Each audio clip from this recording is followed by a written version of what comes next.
regardez bien cette vidéo où l'on aperçoit deux jeunes femmes.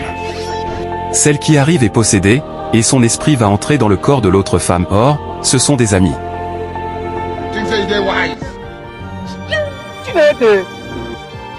En s'approchant de son ami, elle transfère cet esprit dans son corps. Sous l'influence de cette force obscure, la jeune femme, pourtant douce et posée, ressent un besoin incontrôlable de relations sexuelles avec un inconnu, acte qu'elle finit par accomplir.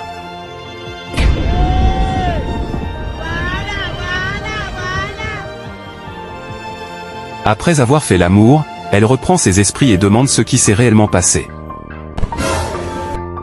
Son amie lui répond qu'elle vient de coucher avec un inconnu, en minimisant les faits. Elle la culpabilise ensuite, « Tu es fiancé, tu fais la morale aux autres, et regarde ce que tu viens de faire, tais-toi. » Tu mens, ils mentent.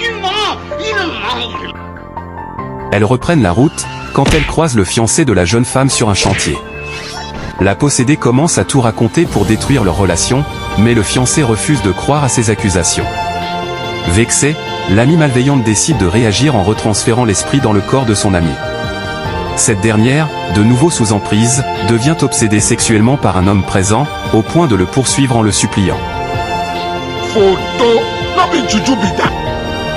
Une femme passant par là, accompagnée de ses deux enfants, est témoin de la scène.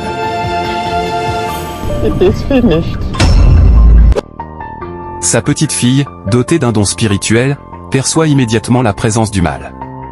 Elle s'exclame, « Monsieur, cette femme n'agit pas seule.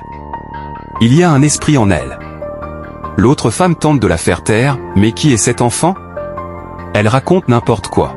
« Madame, partez avec votre fille. » Mais la petite insistait, d'un geste ou d'une prière, parvient à libérer la femme en chassant le démon, et à le renvoyer dans le corps de l'ami malfaisant.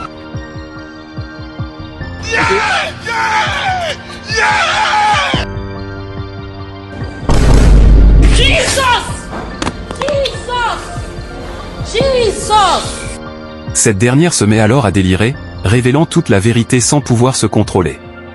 Finalement, la petite fille ordonne à l'esprit de partir. Celui-ci obéit immédiatement, quittant définitivement les lieux.